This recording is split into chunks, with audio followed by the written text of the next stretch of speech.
Hello friends, आपका स्वागत है आपके अपने YouTube channel A to Z NCERT facts में। तो railway group D science previous year question series का आज हमारा 21वां वीडियो है। 99 वीडियो हमारा टारगेट है, जिसमें 20 वीडियो हमारे चैनल के प्लेलिस्ट में आपको मिल जाएंगे। यह है 21वां वीडियो। अब तक आप चैनल में नए हैं तो ज़रूर जुड़ जाएँ और वीडियो को लाइक करते हुए चलिए बढ़ते हैं पहले सवाल की ओर। तो जो पहला सवाल आपका है वो क्या है, चलिए ज़रा देख लें। सवाल हमारा कहता है कि निम्नलिखित में से कौन सा रोग एक यौन संक्रामक रोग नहीं है? यक्ष्मा, एड्स, सिफिलिस या हेपेटाइटिस बी। यौन संक्रामक रोग उसे कहते हैं जो यौन रूप से फैलता है। इसे हम लोग कहते हैं एसटीडी यानी सेक्सुअली ट्रांसमिटेड डिजीज का संज्ञा भी देते हैं। यह सवाल आपको एसटीडी के नाम से भी पूछ सकता है, जिसे हिंदी में यौन संक्रामक रोग कहा जाता है। तो कौन नहीं है ये पूछा हुआ है सवाल। तो चलिए ऑप्शन जो हम लोग गौर कर लेते हैं। ऑप्शन हमारे पास है यक्ष्मा, एड्स, सिफिलिस और हेपेटाइटिस बी। तो इसका सही जवाब जो हो जाएगा वो आपका है यक्ष्मा। तो यक्ष्मा जो है वो एक यौन संक्रामक रोग नहीं है। बाकी ये तीनों के तीनों आप जो देख सकते हैं यहाँ, एड्स, सिफिलिस और हेपेटाइटिस बी, ये तीनों यौन संक्रामक रोग हैं। हालांकि यौन संक्रामक रोगों में जो बेहतर एग्जाम्पल है वो आपका एड्स और सिफिलिस ही है। अगला प्रश्न, मानव शरीर में पायरुवेट का ऑक्सीविघटन यानी एरोबिक ब्रेकडाउन यानी हवा की मौजूदगी में जो ऑक्सीकरण होता है उसे ऑक्सीविघटन या एरोबिक ब्रेकडाउन कहते हैं। कहाँ पर होता है? माइटोकॉन्ड्रिया, केंद्रक, मांसपेशी या कोशिका द्रव्य। तो हम लोग जो भोजन लेते हैं उससे मिलता है हमारा कार्बोहाइड्रेट, और कार्बोहाइड्रेट होता है मुख्य रूप से स्टार्च वगैरह के रूप में, और वो ग्लूकोज में विघटित होता है, और ग्लूकोज पायरुवेट में, और उसके बाद पायरुवेट जो होता है वो कार्बन डाइऑक्साइड में यानी CO2 में। तो यहाँ सवाल आपसे पूछा हुआ है कि पायरुवेट जो टूटता है, पायरुवेट कहाँ पर टूटता है? माइटोकॉन्ड्रिया, केंद्रक, मांसपेशी या कोशिका द्रव्य। तो इसका सही जवाब जो है हमारा वो हो जाएगा माइटोकॉन्ड्रिया। तो पायरुवेट का विघटन कहाँ पर होता है? माइटोकॉन्ड्रिया को कोशिका का बिजली घर भी कहा जाता है। क्यों कहा जाता है? क्योंकि यह कोशिका का ऊर्जा घर है, यानी कोशिका को ऊर्जा यही देता है। माइटोकॉन्ड्रिया की एक खास बात यह है कि इसका अपना DNA भी होता है, यह आपको याद रखना है। अगला प्रश्न, क्वेश्चन नंबर अगला है, पराबैंगनी विकिरण की उपस्थिति में सिल्वर क्लोराइड सिल्वर और क्लोरीन गैस में बदल जाती है। यह किसका उदाहरण है? यानी ये जो अभिक्रिया जिसमें आपका AgCl जो है, AgCl, यह पराबैंगनी विकिरण यानी यूवी लाइट की मौजूदगी में Ag और Cl2 में जो बदल जाता है, इस अभिक्रिया को क्या कहते हैं? द्विविस्थापन, उष्मीय विघटन, रेडॉक्स या प्रकाश अपघट या अपघटन। तो है तो ये अपघटन अभिक्रिया, लेकिन यहाँ उष्मीय है या प्रकाश अपघट ये है, यही आपका है। रेडॉक्स और द्विविस्थापन तो होगा नहीं। तो देखिए यहाँ यूवी लाइट प्रकाश की किरणों से आती है तो ज़्यादा चांस है कि ये होगा, लेकिन चलिए देख लेते हैं कि क्या है। कभी कभी आंसर भी हमें ट्विस्ट देता है। तो सही जवाब क्या है? प्रकाश अपघट या अपघटन अभिक्रिया। वैसी अभिक्रिया जिसमें और जो वियोजन जो होता है वो प्रकाश की मौजूदगी में होता है, उसे प्रकाश अपघट या अपघटन अभिक्रिया कहा जाता है। अगला प्रश्न हमारा है क्वेश्चन नंबर 20 यहाँ के हिसाब से, यानी जो सेट में था वो सवाल कहता है, मनुष्य की छोटी आंत में मौजूद अंकुर, जिसे विलाई कहते हैं, कि कुछ विशेषताएं नीचे दी गई हैं। ये बहुत पतली दीवारों से लगी हुई अंगुलीनुमा संरचनाएं हैं। ये एक बड़ा सतही क्षेत्रफल बनाती हैं। इनमें भोजन के पारण के लिए छोटे छोटे छिद्र होते हैं। रक्त कोशिकाओं द्वारा भरपूर आपूर्ति होती है। तो कौन से विकल्प, जो अंकुर जो है जिसे विलाय कहते हैं, को भोजन का अवशोषण करने में सक्षम बनाने वाली कोशिकाओं को दर्शाता है, विशेषताओं को दर्शाता है? तो कौन सा विकल्प इसके विशेषताओं को दर्शाता है? तो ये रहा केवल 1 या 1 2 4 या 2 3 या 1 3। तो इसका सही जवाब क्या होगा, चलिए तलाश कर लेते हैं। तो जो हमारा इसका सही जवाब है वो क्या है? तो 1 2 और 4। 1 2 और 4 इसका मतलब यह हुआ कि आपका ये सही है, ये सही है और ये सही है। इसमें छोटे छोटे छिद्र अंदरूनी दीवार में होते हैं। ये भोजन के अवशोषण के लिए होते हैं, ना कि पारण के लिए। यहाँ जो वर्ड जो पारण दिया है, अगर इसके जगह में आपका अगर अवशोषण अगर होता तो अवशोषण होने पर यह पूरा सही हो जाता, लेकिन इसी की वजह से सही नहीं हो पाया। बाकी तीनों के तीनों आपके सही हैं। अगला प्रश्न, यह पाया गया है कि किसी कांच के प्रिज्म द्वारा श्वेत प्रकाश के वर्ण विक्षेपण के दौरान, जो श्वेत प्रकाश जो है उसका वर्ण विक्षेपण होता है 7 रंगों में बंटना, उसे ही हम लोग कहते हैं, के दौरान कोई रंग घटक जितना अधिक मुड़ता है, यानी जितना ज़्यादा मुड़ता है, उसके लिए कांच का अपवर्तनांक उतना अधिक होता है, यानी उसके लिए अपवर्तनांक ज़्यादा होता है। तो यदि म्यू गामा म्यू भी म्यू जी क्रमशः पीले, बैंगनी और हरे प्रकाश के लिए है, तो कौन सा संबंध सही है, ये आपसे पूछा हुआ है। तो इस सवाल को थोड़ा हम लोग बारीकी से देखते हैं। सवाल का जवाब आपका दिया हुआ है 3। कैसे ही आपको अभी कुछ भी समझ में नहीं आया होगा, हमें गौर से सवाल को समझना पड़ेगा। मान लिया जाए आपके पास क्या है, आपके पास एक प्रिज्म है और ये प्रिज्म हम लोग बनाए। प्रिज्म बनाने के बाद हम लोग क्या करते हैं कि इसे 7 हिस्सों में डिवाइड करते हैं। ये 7 रंग जाएगा यानी बटने के बाद। तो बटने के बाद कैसे आता है, VIBGY O और R, ये होता है भीव की ओर। Violet, indigo, blue, green, yellow, orange और रेड, ये हुआ आपका। अब यहाँ लिखा हुआ है उस घटक के लिए अपवर्तनांक जितना उतना अधिक होता है, अपवर्तनांक अधिक होता है जो ज़्यादा मुड़ता है। तो देखिए सबसे ज़्यादा मुड़ा है कौन, तो वायलेट। सबसे ज़्यादा मुड़ा है कौन, वायलेट। लेकिन यहाँ देखिए, यहाँ आपका उसके बाद कौन है, इंडिगो। उसके बाद कौन है, ब्लू। उसके बाद कौन है, ग्रीन। उसके बाद कौन है, येलो। उसके बाद कौन है, ऑरेंज। उसके बाद कौन है, रेड। अब देखिए हमारे पास 3 रंग है, पीला, बैंगनी और हरा। इसमें से सबसे नीचे कौन है, तो बैंगनी, यानी इसके लिए ज़्यादा है। तो बैंगनी वाला के लिए क्या है, तो बैंगनी वाला के लिए आपका भी है। इस प्रकार देखा जाए तो जो आपका म्यू भी होगा वो आपका सबसे ज़्यादा होगा। देखिए उसके बाद बैंगनी तो हो गया, पीला और हरा में, पीला और हरा में पहले कौन है, तो हरा। उसके बाद कौन है, पीला। तो हरा वाला पार्टी कौन है, तो हरा वाला आपका जी है, इसीलिए आपका जी होगा। और उसके बाद आपका जो एक बच गया, एक जो बचा वही आपका होगा। तो देखिए ये वाला ऑप्शन आपको दिख रहा होगा आंसर में, जो कि हम लोग पहले ही देख चुके कि ये है। कैसे है ये आपको समझाने का एक प्रयास किया गया, उम्मीद है आपको समझ में आया होगा। अगला प्रश्न, वनों के संरक्षण में हितधारक बहुत महत्वपूर्ण भूमिका निभाते हैं। हितधारक स्टेक होल्डर बोलते हैं। निम्नलिखित में से कौन वनों के हितधारक नहीं है, वन जीव और प्रकृति प्रेमी, सरकार का वन विभाग, शहरी क्षेत्रों में निवास करने वाले लोग, वनों में और उनके आसपास रहने वाले और वन उपज पर निर्भर लोग। तो कौन है वन हितधारक, ये हम लोग को पता लगाना है। तो सही वन कौन नहीं है ये पता लगाना है। तो शहरी क्षेत्र में निवास करने वाले लोग वन के हितधारक नहीं हो सकते, क्योंकि इनका जंगल से कोई लेना देना नहीं होता। वन्यजीव और प्रकृति प्रेमी हैं, सरकार का वन विभाग है और वन के आसपास रहने वाले, वन पर निर्भर रहने वाले लोग हैं। तो कौन नहीं है ये पूछा गया था, यही होगा सही जवाब। देख लीजिए ये आपका सही जवाब है। अगला प्रश्न देखते हैं। जब किसी तांबे के तार में 0.4A धारा प्रवाहित होती है तो इसके सिरों पर 2.0 वोल्ट विभवांतर है। तार का प्रतिरोध ज्ञात कीजिए। ये रहा न्यूमेरिकल। इसका जवाब आपका क्या दिया हुआ है, 5। अब देखिए कि ये 5 आपका कैसे आया है। यहाँ आप देख सकते हैं कि यहाँ जो धारा दिया हुआ है I, ये I बराबर दिया हुआ है 0.4 एम्पियर। उसके बाद जो आपका V दिया हुआ है वो कितना दिया हुआ है, तो 2.0 वोल्ट। अब यहाँ सवाल ये उठता है कि R का मान क्या है। तो R का मान क्या होता है, तो V/I होता है। तो V/I, V का मान आपका कितना है, तो V का मान आपका है 2.0, I का मान कितना है 0.4। आप पॉइंट हटाने का काम करेंगे तो नीचे से पॉइंट हटेगा ऊपर हो जाएगा 20, नीचे हो जाएगा 4। तो 4 पचे आपका कितना हुआ 20। इस प्रकार 5 हुआ आंसर। इसे 5.0 भी हम लोग लिख सकते हैं। और प्रतिरोध है तो यह आएगा किस में, तो यह आएगा ओम में। तो इस प्रकार हमारा सही जवाब कौन सा है, तो सही जवाब आपका 5 ओम है। अगले प्रश्न की ओर चलते हैं। सवाल कहता है निम्न में से किस अभिक्रिया को द्विविस्थापन माना जाएगा।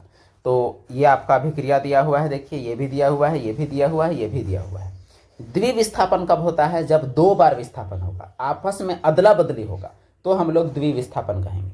और अगर हम लोग चीज़ों को गौर करें कि द्विविस्थापन इनमें से किस में हुआ होगा, तो आप एक बार देख सकते हैं कि द्विविस्थापन के लिए देखिए यहाँ क्या है कि ZnFe को विस्थापित कर रहा है, तो ये द्विविस्थापन नहीं है। यहाँ क्या है कि एक अभिकारक 2 में टूट रहा है, तो ये भी द्विविस्थापन नहीं है। यहाँ 2 जुड़ के 1 बना रहा है, तो ये भी द्विविस्थापन नहीं है। ये है वियोजन, ये है संयोजन, ये है विस्थापन। इस प्रकार द्विविस्थापन आपका ऑप्शन काटने पर ही हो जा रहा है। ये है आपका कौन सा, तो द्विविस्थापन। तो देख लेते हैं इसका सही जवाब। सही जवाब आपका वही है, द्विविस्थापन अभिक्रिया। कैसे आपने समझा एक बार, ये हुआ 2 चीज जुड़ के बना रहा है, तो इसे हम लोग क्या कहते हैं, 2 अभिकारक जब जुड़ता है इसे कहा जाता है संयोजन अभिक्रिया। जब एक दूसरे को हटाता है तो इसे हम लोग कहते हैं विस्थापन अभिक्रिया। आपको याद रखना है, ये विस्थापन अभिक्रिया है। और इसमें ये चौथा नंबर जो है ये टूट रहा है, तो इसे हम लोग बोलते हैं वियोजन अभिक्रिया। अब इसका मतलब जो एक बच गया वो क्या हो गया, तो वो हो गया आपका द्विविस्थापन अभिक्रिया। तो इस प्रकार से अलग अलग अभिक्रियाओं के प्रकार उदाहरण समेत आपने देखा। अगला प्रश्न, सवाल कहता है एक अवतल दर्पण सूर्य के प्रकाश की किरणों को दर्पण से 10 सेंटीमीटर की दूरी पर अभिसारित करता है और 10 सेंटीमीटर की दूरी पर फैलाता है, वही हुआ। यदि किसी वस्तु को दर्पण से 20 सेंटीमीटर की दूरी पर रखा जाए तो प्रतिबिंब कहाँ बनेगा। ये रहा आपके लिए न्यूमेरिकल सवाल। तो इसे हम लोग हल करेंगे चीन पद्धति से। तो इसमें सबसे पहले हम लोग को देखना पड़ेगा कि इसमें कौन है फोकस दूरी, कौन है वस्तु दूरी, उसके बाद हम लोग को प्रतिबिंब दूरी यानी भी हम लोग को निकालना पड़ेगा। तो चलिए सवाल को डिटेल में हम लोग हल करते हैं। तो ये जो सवाल है इसे हल करने से पहले इसका हम लोग एक बार आंसर चेक कर लें। तो चलिए ठीक है, उसके बाद हमें हल करने में थोड़ा आराम पड़ता है। तो चलिए सवाल को देखते हैं। यहाँ आपका अवतल दर्पण है। अवतल दर्पण जो आपका है, यहाँ आपका अभिसारण क्षमता जो इसका है 10 सेंटीमीटर, इसका मतलब इसका फोकस दूरी क्या हो जाएगा तो 10, और अवतल दर्पण का क्या होता है माइनस में होता है। उसके बाद वस्तु कहाँ पर रखा हुआ है 20 सेंटीमीटर की दूरी पर, ये हुआ आपका -20, हमेशा u माइनस में होता है। अब आपको निकालना है भी यानी प्रतिबिंब दूरी। दर्पण सूत्र क्या है 1/v + 1/u = 1/f। अब 1/v को इधर रहने देंगे तो क्या हो जाएगा 1/f - 1/u, ये आपका हो जाएगा। तो चलिए इसे ही हम लोग हल करते हैं।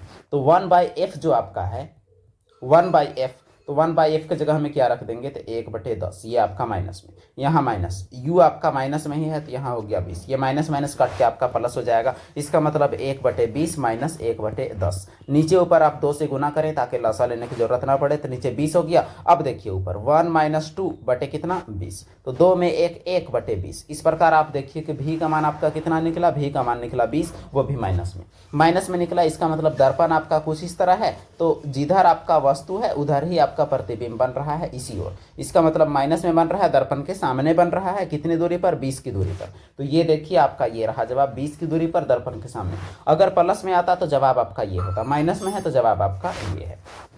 तो चलिए बढ़ते हैं अगले सवाल की ओर।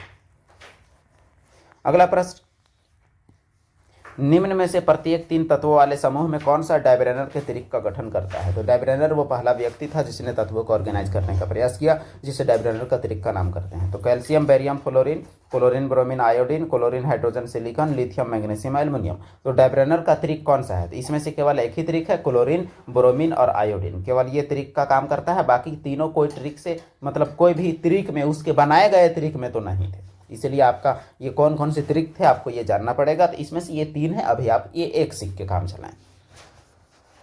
अगला सवाल है, क्रमशः 10 और 30 ओम के 2 प्रतिरोध ए 6 वोल्ट की बैटरी के साथ श्रेणी क्रम में जुड़े हैं। तो 1 सेकंड में 6 होने वाली कुल ऊष्मा ऊर्जा की मान ज्ञात करनी है। तो इसका तो हम लोग को बनाना पड़ेगा। तो इसमें आपका श्रेणी क्रम में जुड़ा हुआ है तो सीधे आप जोड़ सकते हैं। 10 और 30 आपका क्या हो जाएगा R1 + R2। तो इसे आप जब जोड़ेंगे तो 10 और 30 आपका क्या हो जाएगा तो 40 ओम, ये हुआ आपका प्रतिरोध। तो इस प्रकार R का मान तो हमारा कितना निकल जाएगा तो 40 ओम निकल जाएगा। जो भी है वो कितना निकल जाएगा तो 6 वोल्ट निकल जाएगा। समय जो है वो कितना दिया हुआ है तो 1 सेकंड दिया हुआ है। आपको ऊष्मा ऊर्जा निकालना है यानी H। तो H बराबर क्या होता है तो H बराबर होता है I² लेकिन हमारे पास तो भी दिया हुआ है तो हमें भी के टर्म में कुछ उपाय लगाना पड़ेगा तभी हम लोग कुछ कर पाएंगे। तो I का मान अगर भी के टर्म में हम लोग लिखते हैं तो I का मान क्या होता है V/R। तो I² का मान V²/R²। तो चलिए I² की जगह में क्या लिखेंगे V²/R² और ऊपर क्या है RT। ये R और ये R जब कटा तो हो गया आपका V²T/R। इसी से हम लोग निकाल सकते हैं इसे। तो देखिए V² कितना हो जाएगा 6 × 36 क्योंकि V का मान 6 दिया हुआ है। उसके बाद समय है आपका 1 सेकेंड और R का मान क्या दिया हुआ है तो 40। तो इसी से हम लोग को निकालना पड़ेगा। अब देखिए कि इससे हमारा जो 36/40 है उससे आप आता है कि नहीं। तो अगर इससे हम लोग डिवाइड करते हैं तो 4 × 10 = 40 और 4 × 9 = 36। तो इस प्रकार हमारा 0.90 आ रहा है इसमें देखा जाए तो, लेकिन आंसर हमारा क्या है वो चेक करना बनता है। तो बिल्कुल सही जवाब आपका 0.90 है जो कि आपका सही है। ऐसे सवाल कई शिफ्ट में आ चुके हैं, पिछले शिफ्ट में भी आपने देखा होगा। अगला प्रश्न, किसी पदार्थ की उच्च सांद्रता से निम्न सांद्रता की ओर स्वतः गति करने की प्रक्रिया को क्या कहते हैं। परासरण, गैसीय विनिमय, विसरण या परिसंचरण। तो इसमें देखिए ये सवाल बहुत ही गौर करने वाला सवाल है। इसका सही जवाब विसरण है। यहाँ उच्च सांद्रता से निम्न सांद्रता की ओर अगर स्वतः गति करेगा तो उसे हम लोग क्या कहते हैं, उसे हम लोग कहते हैं विसरण। अगर स्वतः गति होगा तो, लेकिन अगर ये गति सेमी परमिएबल मेम्ब्रेन यानी अर्ध पारगम्य झिल्ली से होगा, हाई कॉन्सेंट्रेशन से लो कॉन्सेंट्रेशन की ओर, सेमी पारगम्य झिल्ली से यानी सेमी परमिएबल मेम्ब्रेन से, तो इसे हम लोग क्या कहते हैं, इसे हम लोग ऑस्मोसिस यानी परासरण इसे बोलते हैं। लेकिन स्वतः जो अपने आप जा रहा है, इसमें कोई झिल्ली का बात नहीं किया है, तो इसे हम लोग क्या कहेंगे, इसे विसरण कहेंगे। अगला प्रश्न, अच्छा विसरण का कुछ उदाहरण भी अगर आप देख सकते हैं, जैसे आप अगरबत्ती जलाते हैं, तो अगरबत्ती जलाने पर जो अगरबत्ती जो है वो पूरे रूम में आपका फैल जाता है अगरबत्ती का महक। तो ऐसा क्यों होता है, उसमें हवा की सांद्रता कम है, यानी उसमें कोई भी कण ज़्यादा नहीं है। तो जब अगरबत्ती का महक यानी उसका गैस पूरे हवा में फैल जाता है, तो उच्च सांद्रता से निम्न सांद्रता की ओर यानी गाढ़ा से फीका की ओर जाता है, और वो स्वतः जाता है, उसमें किसी प्रकार का कोई और फोर्स काम नहीं करता, तो स्वतः जाता है, इसलिए उसे विसरण कहते हैं। अगला प्रश्न, बेकिंग सोडा के निर्माण के लिए किन यौगिकों की जरूरत होती है? जल, ब्लीचिंग पाउडर, जल, सोडियम कार्बोनेट, साधारण नमक, carbon dioxide, ammonia, sodium hydroxide या जल। ये सवाल में तो दोहराव है, पीछे भी आपका पूछा हुआ था पिछले शिफ्ट में। इसका सही जवाब क्या है वो आप गौर करें, साधारण नमक। साधारण नमक मतलब NaCl, ये चीज़ लगता है, और उसके बाद कार्बन डाइऑक्साइड मतलब CO2, और अमोनिया अर्थात NH3, ये तीनों चीज़ लगता है। उसके बाद जो हमारा बनता है बेकिंग सोडा, और वो क्या होता है, NaHCO3, ये है आपका बेकिंग सोडा। इसका इस्तेमाल हम लोग कई उपयोगों करते हैं, जैसे पकवान में भी हम लोग बेकिंग सोडा का उपयोग करते हैं। अगला प्रश्न, किसी वस्तु के 12 सेंटीमीटर फोकस दूरी वाले अवतल दर्पण के सामने किसी वस्तु को 8 सेंटीमीटर में रखा गया है, तो इसका प्रतिबिंब कहाँ बनेगा? तो ये आपका न्यूमेरिकल है, इसका जवाब क्या है वो हम लोग देख लेते हैं। इसका सही जवाब आपका दिया हुआ है 24। तो चलिए इसको हम लोग हल करने का प्रयास करते हैं। फिर से अवतल दर्पण है, फोकस दूरी आपका 12 है, तो F बराबर आपका कितना हो गया, F बराबर आपका हो गया -12। वस्तु रखा गया है कितना दूरी पर, तो वस्तु रखा गया है 8 पर। वस्तु हमेशा माइनस में ही रखा जाता है। पीछे जो बनाए थे एकदम सेम वैसा ही है। अब दर्पण सूत्र जो होता है वो होता है 1/v प्लस 1/u बराबर हो जाएगा 1/f। अब हम लोग को भी निकालना है, तो 1/v बराबर क्या हो जाएगा, 1/f माइनस 1/u। अब देखिए 1/f के जगह में लिख देंगे हम लोग 1/8, वो भी माइनस में माइनस हो गया। यहाँ पर u की जगह में जो है माइनस, अच्छा 8 नहीं आपका बल्कि 12 है, एक गलती हुआ है हमसे। चलिए उसे हम लोग सुधार करने का प्रयास करते हैं। तो 1/f, f का मान क्या है, तो f का मान आपका 12 है, तो यहाँ आप रख देंगे -12, और उसके बाद यहाँ माइनस u का मान आपका क्या है, 8 -8। अब चलिए इसे ही हम लोग हल करते हैं। अब बात यह है कि यहाँ आपका 1/f बराबर 1/8, तो आपका ये माइनस माइनस कट के आपका प्लस हो जाएगा, उसके बाद माइनस हो गया आपका 1/12। आप एलसीएम लेंगे, एलसीएम आ जाएगा आपका 24, 8 या 24, 12 दूनी 24, इस प्रकार 3 में 2, 1/24, और ये हुआ आपका, अच्छा 1 यहाँ भी निकल रहा है, तो 1/v। तो भी का मान आपका कितना निकल गया, तो भी का मान आपका आया 24, तो +24 है बिल्कुल सही जवाब। तो इसका आंसर भी आप देख सकते हैं, ये हम लोग पहले ही चेक कर लिए थे ताकि बनाने के दौरान हमसे कोई तरह की कोई मिस्टेक ना हो। अगला प्रश्न, मीथेन और क्लोरीन गैस से मिथेल क्लोराइड का बनना किस प्रकार की अभिक्रिया है? दहन, प्रतिस्थापन, योगज या ऑक्सीकरण। क्या होता है इसमें, यहाँ आपका देखिए ये हो गया आपका मीथेन, और यहाँ है आपका क्लोरीन गैस। बन क्या रहा है, मिथाइल क्लोराइड यानी CH3Cl, और क्या हो रहा है, HCl बन रहा है। तो यह अभिक्रिया क्या है, तो इस अभिक्रिया में आप गौर कीजिएगा, तो यहाँ से एक H और यहाँ से एक Cl, यहाँ से H निकलता है, यहाँ से एक Cl निकलता है, और फिर ये HCl बनाता है, और उसके बाद CH3Cl होता है। तो यह अभिक्रिया आखिर कैसी अभिक्रिया है, ये हम लोग को देखना है। तो इसका सही जवाब क्या हो जाएगा, प्रतिस्थापन। प्रतिस्थापन कैसे है, क्योंकि एक दूसरे को विस्थापन करते हैं। मेथेन से हाइड्रोजन विस्थापित होता है और क्लोरीन में जाके जुड़ता है। अगला प्रश्न, सवाल है, ये अम्ल क्षार लवण 10वां क्लास से है। नीचे दिए गए कथनों पर विचार कीजिए, सही उत्तर का चयन कीजिए। कथन 1, परबल अम्ल परबल क्षारक के लवण उदासीन होते हैं, उनका pH मान 7 होता है। यानी परबल अम्ल और परबल क्षार दोनों मिल जाते हैं तो उदासीन लवण बनाते हैं, और उनका pH मान 7 होता है। और परबल अम्ल और दुर्बल क्षारक अगर मिलेंगे तो वो अम्लीय बनाएगा, और इसका pH मान 7 से कम होगा। क्या 2 सही 1 गलत, 1 सही 2 गलत, दोनों सही दोनों गलत? तो चलिए जवाब क्या है वो देख लेते हैं। जवाब है आपका दोनों सही। कैसे, अब ये आपको समझना है। देखिए अगर परबल अम्ल है, परबल अम्ल मतलब वो 1 के करीब उसका pH मान है, और परबल क्षार है, इसका मतलब उसका pH मान आपका 13 या 14 के करीब है।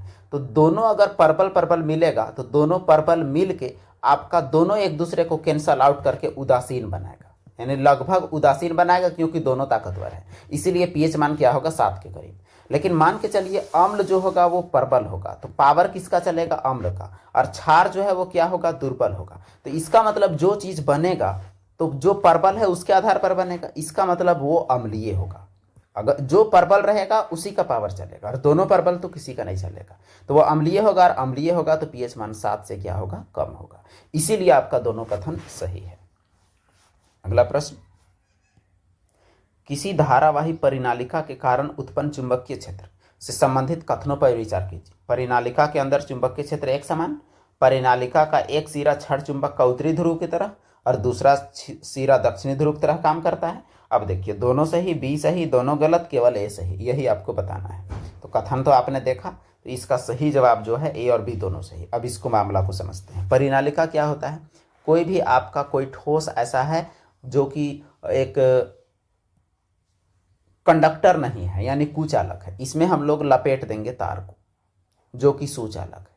अब तार को जब लपेट देंगे तो ये लपेटा हुआ तार जो है, इससे हम लोग बिजली अगर बहाएंगे, बिजली इसमें अप्लाई की, तो ये चुंबक का काम करता है, और इसे ही परिनालिका कहते हैं। अब परिनालिका के अंदर चुंबकीय क्षेत्र समान होता है, ये बात बिल्कुल सही है। परिनालिका का एक एस का काम करता है और दूसरा एन का काम करता है, ये भी बिल्कुल सही है। तो बस दोनों बातें, और कोई बात नहीं है। अगला प्रश्न, सवाल है, अपशिष्ट प्रबंधन करने की प्रक्रिया का पहला चरण पृथक्करण है। जब भी हम लोग अपशिष्ट को पृथक्करण करते हैं, अपशिष्ट को प्रबंधित करते हैं, मैनेजमेंट, जो अपशिष्ट मैनेजमेंट है, वेस्ट मैनेजमेंट, पहला प्रक्रिया छांटना है, कि जो चीज फेंकने लायक है उसको फेंकना है। तो अपशिष्ट का पृथक्करण के संबंध में गलत बात को बताना है। यह लैंडफिल में जाने वाले अपशिष्ट की मात्रा को बढ़ा देता है। पृथक्करण अपशिष्ट के निपटान पर खर्च किए जाने वाले व्यय को कम करने में सहायक होता है। यह उन सामग्रियों की पहचान करने में सहायक होता है जिन्हें राजस्व अर्जित करने के लिए बेचा जाता है। यह रिसाइकलिंग के लिए उपयुक्त वस्तुओं को फेंके जाने से बचाता है। देखिए यहाँ सही नहीं, आपसे गलत पूछा गया है, यही तो ट्रैप है। तो देखिए यहाँ पर आपको जवाब मिल गया होगा। जवाब क्या है, यह लैंडफिल में जाने वाले अपशिष्ट की मात्रा को बढ़ा देता है। यही बात गलत है। जब हम लोग छांटेंगे तो जो गड्ढे में तोपने के लिए हम लोग भेजेंगे ट्रैक्टर में लाद के या कोई भी चीज़ में, तो उसका मात्रा घटेगा, बढ़ेगा तो नहीं। तो इसीलिए वो बात गलत है। अगला प्रश्न, कौन सा खनिज, निम्न में से कौन सा खनिज का अधात्विक रूप है, बॉक्साइट, अभ्रक, चांदी या लेड। तो कौन सा अधात्विक है, जिसमें धातु की मात्रा नहीं है। तो सही जवाब क्या है, अभ्रक। अभ्रक में धातु की मात्रा नहीं है, बाकी बॉक्साइट, चांदी और लेड, ये तीनों में धातु की मात्रा है। अगला प्रश्न, सवाल कहता है 8 डायोप्टर क्षमता वाले लेंस को -4 डायोप्टर क्षमता वाले लेंस के साथ जोड़कर रखते हैं, तो वो संयोजन कैसा काम करेगा। उसका फोकस दूरी निकालना है और उत्तल अवतल बताना है। तो देखिए ऐसे सवाल जो है लेंस के संयोजन से सवाल पूछ लिए जाते हैं। जवाब तो आपका 25 दिया हुआ है, लेकिन आपको कैसे समझ में आएगा कि 25 है, ये आपको समझना है। जब भी लेंस का क्षमता जो होता है वो आप निकालना है आपको संयोजन का, तो वो होता है P1 + P2, जो रहेगा क्षमता आपको जोड़ देना है। तो ये हो गया आपका P1 और ये हो गया आपका क्या, P2। अब देखिए एक हो गया आपका 8, एक हो गया 4, बस जोड़ दिए, तो 8 में 4 आपका क्या बचा, तो 4 डायोप्टर बचा। तो 4 डायोप्टर बचा, तो अब देखिए ये तो लेंस का क्षमता 4 डायोप्टर है, तो 4 डायोप्टर जो हुआ उसे हम लोग फोकस दूरी उसका निकालेंगे। तो देखिए P बराबर होता है 1/f, यानी सेंटीमीटर में 100/f। तो f बराबर क्या हो जाएगा, तो 100 आपका हो जाएगा P। इसका मतलब 100 क्या हो जाएगा, 4। तो 4 से काटेंगे तो क्या होगा, 25। तो देखिए यहाँ आपका f बराबर निकल रहा है 25, वो भी निकल रहा है किसमें, प्लस में। अब देखिए प्लस में होता है किसका क्षमता, ये आपको पता लगाना है। तो प्लस में होता है उत्तल लेंस का क्षमता, इसका मतलब अवतल वाला कहानी खत्म, आपका होगा उत्तल। और जो 50 है वो भी कहानी खत्म, क्योंकि हमारा आंसर क्या हुआ यहाँ 25 हम लोग निकाल के देखें। अगला प्रश्न, सवाल है किसी सीधे धारावाही चालक के कारण उत्पन्न चुंबकीय क्षेत्र से के संबंध में विचार कीजिए कथनों पर। तो धारावाही चालक है, यानी मान के चलिए कोई ऐसा है, ऐसा ये इसमें धारा बह रहा है, तो इसके चारों ओर चुंबकीय क्षेत्र ऐसे उत्पन्न होता है, आपको पता है। तो किसी बिंदु पर चुंबकीय दिक्सूचक की सुई दक्षिणी ध्रुव की दिशा और उस बिंदु पर चुंबकीय क्षेत्र की दिशा को दर्शाती है। यदि चालक में धारा की दिशा को उलट देंगे तो चुंबकीय क्षेत्र की दिशा उलट जाती है। तो ये उलटने वाली बात तो पूरा सही लग रही है, लेकिन देखते हैं कि इसका जवाब क्या है। तो सही जवाब, बिल्कुल सही जवाब आपका केवल बी है। इसमें आपका दक्षिणी ध्रुव और उत्तरी ध्रुव का कोई कॉन्सेप्ट है ही नहीं। केवल यही है कि जैसे मान के चलिए आप ऐसे धारा बहा रहे हैं, तो अगर ऐसे ऐसे चुंबकीय क्षेत्र घूम रहा है, धारा अगर ऐसे होगा तो जो आपका ऐसे घूम रहा था ऐसे, वो ऐसे नहीं बल्कि अब घूमने का दिशा आपका पलट जाएगा, अब ऐसे घूमेगा। यही है फर्क। अगला प्रश्न, निम्न कथनों पर विचार कीजिए और सही उत्तर का चयन कीजिए। आवर्त में बाईं से दाईं जाने पर परमाणु त्रिज्या बढ़ती है, यानी इधर जाने पर बढ़ती है ये बोलता है, और आवर्त में बाईं से दाईं जाने पर नाभिकीय आवेश बढ़ता है। तो दोनों से ही व्याख्या ये कर रहा है नहीं कर रहा है वही आपको बताना है। चलिए जवाब देखते हैं। जवाब इसका क्या है, कथन केवल दो सही है। कैसे वो हम लोग देखते हैं। देखिए, जब भी हम लोग आवर्त सारणी में इधर जाएंगे साइज हमारा क्या होगा, साइज हमारा घटेगा। अब देखिए यहाँ वृद्धि बोल दिया है तो गलत हो गया पूरा। अब उसके बाद आवर्त में बाईं से दाईं जाने पर नाभिकीय आवेश बढ़ेगा, तो सही बात है। इधर जाने पर परमाणु संख्या हमारा बढ़ता है, जैसे हाइड्रोजन का 1 होता है, हीलियम का आपका क्या होता है 2 होता है। अब देखिए हाइड्रोजन का नाभिक में 1 आवेश, तो इधर आपका 2 हुआ कि नहीं हुआ। तो नाभिकीय आवेश बढ़ता है, इसीलिए तो ये घटता है, ये भी तो इसका कारण है। तो इसका मतलब ये हुआ कि कारण आपका सही दिया हुआ है, जो कथन है वही आपका गलत है। अगला प्रश्न, मेंडल जो कि अनुवांशिकी का जनक है, मेंडल ने मटर के पौधों में अनेक विपर्यासी दृश्य लक्षणों का आधार पर प्रयोग किए। इनमें से कुछ थे गोल झुर्रीदार बीज, लंबे छोटे पौधे, सफेद और बैंगनी फूल।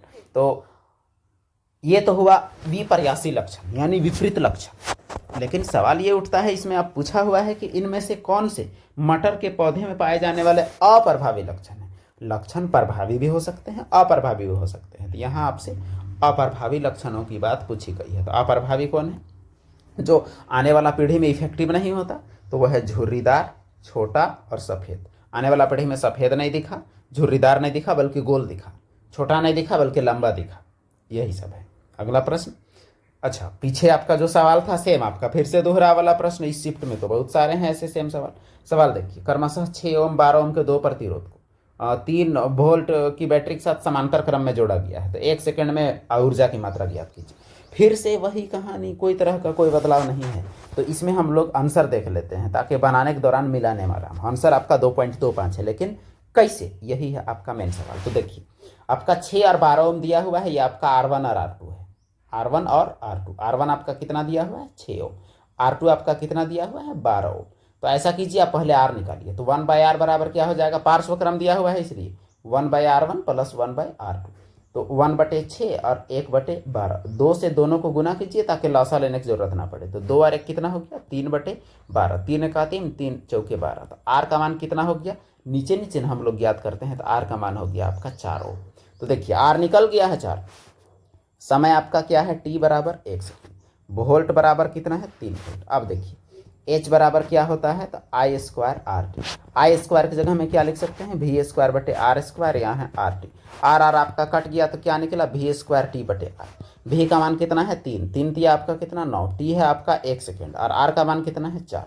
अब देखिए 9/4 ही हमारा आंसर है, इसे आप डिवाइड कीजिए, 4 दूनी आपका कितना हो गया 8, यानी 2 पॉइंट वाला आंसर आपका आएगा। तो ये इस डिवाइड कीजिएगा 2.25 आपका आएगा, इसमें कोई दो राय नहीं। आप डिवाइड करके आप देख सकते हैं, यहाँ आपका जवाब पड़ा हुआ है।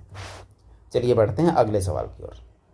अगला सवाल जो है आज का वो क्या है, सवाल कहता है कि निम्न में से किस प्रकार के कोयले में कार्बन की मात्रा अधिक है, बिटुमिनस, सब बिटुमिनस, लिग्नाइट की एंथ्रेसाइट। तो सबसे बेस्ट क्वालिटी ऑफ कोयला जो है वो आपका क्या होता है, एंथ्रेसाइट होता है। एंथ्रेसाइट में 80% से अधिक कार्बन होता है। कोयले के प्रकार हैं एंथ्रेसाइट, बिटुमिनस, लिग्नाइट और पीट। सबसे बेस्ट आपका जो 1 नंबर वाला होगा वो आपका कौन सा होगा, तो 1 नंबर वाला होगा आपका एंथ्रेसाइट, 2 नंबर वाला होगा बिटुमिनस, 3 नंबर वाला होगा लिग्नाइट और 4 नंबर का जो कोयला है उसे हम लोग क्या कहते हैं, पीट कहते हैं। चलिए बढ़ते हैं अगले सवाल की ओर। और ये अगला सवाल हमारा क्या है, सिलिकॉन द्वारा निर्मित लंबी श्रृंखला वाला यौगिक क्या होते हैं, अति अस्थायी, निम्न ध्रुवकरणीय, अति अभिक्रियाशील या अत्यधिक आयनिक। तो सिलिकॉन जो लंबा चेन बनाता है वो क्या होता है, अति अभिक्रियाशील, यानी ये बहुत जल्दी अभिक्रिया करते हैं। तो ये तो सीधे प्रश्न हो गया। अगला प्रश्न शायद ये आज का आखिरी प्रश्न है। सवाल है कि मनुष्य के अंतःश्वसन के संबंध में नीचे दिए गए सभी कथनों में एक के अलावा सभी सही हैं। तो गलत का चयन करना है। पसलियां अंदर धंसती हैं। जब हम लोग सांस लेते हैं तो, और डायफ्राम ऊपर की ओर फूलता है। पसलियां ऊपर उठती है, डायफ्राम सपाट हो जाता है, वक्ष गुहा बड़ी हो जाती है, फेफड़ों द्वारा वायु का अंतर्ग्रहण होता है। तो गलत आपको बताना है। उम्मीद है आपको गलत जवाब आपको मिल गया होगा इसमें। तो इसमें क्या है, जब सांस लेके आप खुद ही देख लीजिए एक बार कि क्या होता है। सांस लेने से हमारी क्या होती है, पसलियां धंसती नहीं है, पसलियां बल्कि ऊपर उठती हैं और डायफ्राम सपाट हो जाता है, वक्ष गुहा बड़ी हो जाती है, फेफड़ों में वायु का अंतर्ग्रहण होता है। तो आपका जो ए है वो आपका गलत है, बाकी आपके सही हैं। तो इस प्रकार आज हम लोग सवाल जो किए हैं, आज हम लोग 27 क्वेश्चन किए हैं। तो ये 27 सवाल 25 के बजाय हमने 27 सवाल किया। ये आपके आने वाले एग्जाम में ज़्यादा नंबर लाने में हेल्पफुल होंगे। तो चैनल में वीडियो देखने के लिए धन्यवाद। बाकी दोस्तों तक वीडियो को जरूर शेयर करें ताकि और भी लोग लाभान्वित हो। और कभी आप ऐसा नहीं सोचें कि बाकी लोग को अगर भेज देंगे तो बाकी लोग भी सीख जाएंगे या कंपटीशन बढ़ जाएगा, ऐसा कुछ नहीं है। अपने आप से ही कंपटीशन है आपका और ज्ञान बांटने से बढ़ता है। धन्यवाद।